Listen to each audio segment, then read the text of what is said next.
So one of the things that's very, very depressing in politics is when you start to see a shift among somebody who nominally was with you quite a bit, very high percentage of the time. And look, this is actually one of my massive character flaws, is I'm too kind in taking people at face value, right? And so I've discounted the notion of a trajectory, you know? Like somebody who agrees with you 98% of the time, and okay, now they come out and they say, hey, on this particular issue, I'm not with you. I'm always like, hey, cool, man, that's fine. You want to be with me 92% instead of 97%?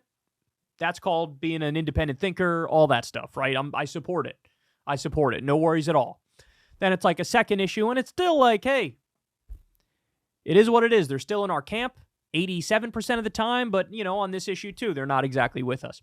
And I'm far too charitable because, unfortunately, what I've noticed doing this for as long as I have is that as soon as there starts to be, let's say, more than two deviations, they're on a trajectory, and the trajectory is the why I left the left type stuff, right? John Fetterman is the perfect example of this. This guy ran a campaign being like, I am Bernie Sanders. I am the younger Bernie Sanders, except I'm not in a suit. That was his whole shtick.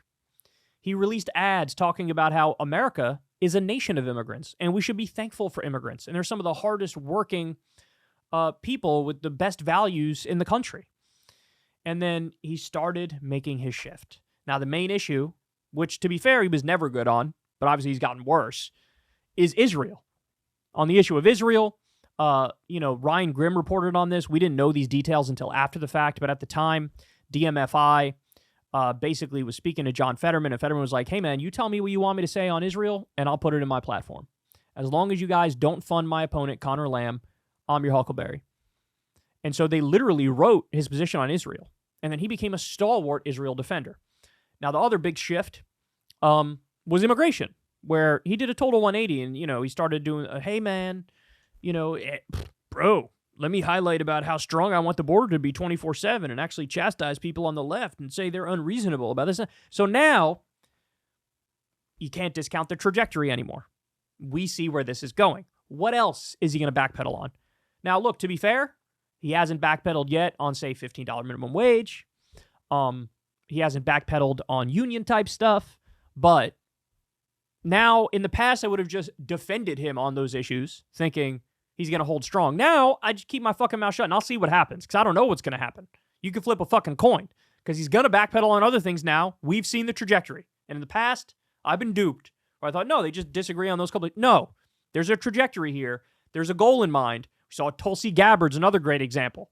She went further and further and further and further and further right until, she's begging to be Trump's VP now, literally. So, who else has noticed the trajectory of John Fetterman and is going to give him a sponge bath now on air? Fox and Friends. Watch this. Even when I just said, in passing that I'm not a progressive, and I've been saying that for years, actually. I mean, I've just really been committed to He hasn't been saying that for years. He used to call himself a progressive when he was running, and he supported Bernie Sanders. So that's just a lie. What he said there is just a lie. Being on what I thought was like the right side on these things, and know maybe politically it might be less popular with parts of our base. Sometimes whether there's been positions that I have, whether it's on Israel or the border, that where some people that are in the more progressive or the left side aren't happy. But I do think it's important in these kind of situations to really lean in on that. Because I really want to follow what I think is the truth, not how it might be polls or anything like that. I think that's what's critical. There's a couple of things I want to point out here that I think are fascinating. First of all, what an inspiring progression in his recovery. He can clearly speak, and he could not clearly speak some 6 months ago. Yeah. And so just as an individual, as a human, we should all celebrate the ability to recover from something like a stroke. Secondarily, I would say the Democrats liked him better when he couldn't speak. They liked him better when he was, and look, he was made fun of by many of us, and he was disabled. He could not articulate his thoughts. He couldn't read, and that's when he was appreciated. by the progressives, when he was mocked for being, as it was said, like a vegetable. So the argument is we like it when he's totally disabled, when he couldn't talk. We like that. That's when we liked him, when he was mindless. What a ridiculous argument. No, the thing that we liked is when he wasn't a cheerleader for genocide. That's what we liked. We liked when he wasn't backing an ethnic cleansing of Gaza and cheerleading on Netanyahu and the IDF as they literally post videos of their war crimes to TikTok on a daily basis. That's what we liked. We liked him because his policies were better. That's what we liked. We weren't sitting there going, man, we hope that all of our politicians can't form a full sentence because they just had a stroke. Nobody said that. And therefore, a blank slate to project upon their most far-left agenda items. But now... We weren't projecting it. He was representing those ideas.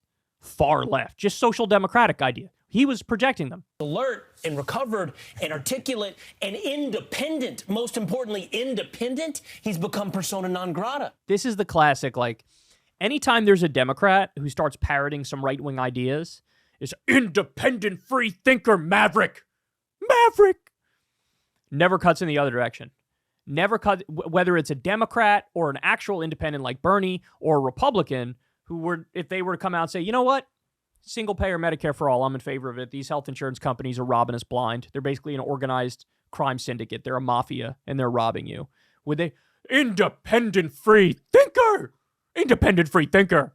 No, it's only the independent free thinker maverick thing when their new beliefs cut in a right-wing direction. You see how the game is rigged here? I will say, thirdly, finally, if you're on the right, he's still a Democrat. Just to be clear, he's still a Democrat. He called Rand Paul a peckerhead because he wanted to get in the way of passing the bill, the huge budgeting bills.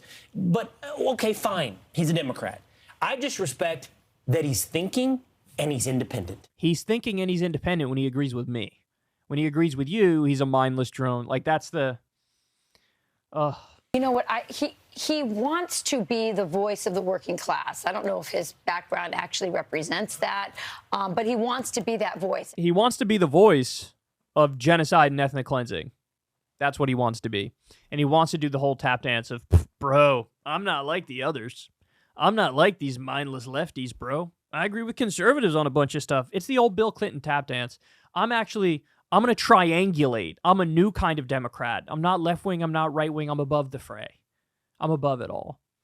We've seen this so many times. You're not brave for buckling to the corporate status quo.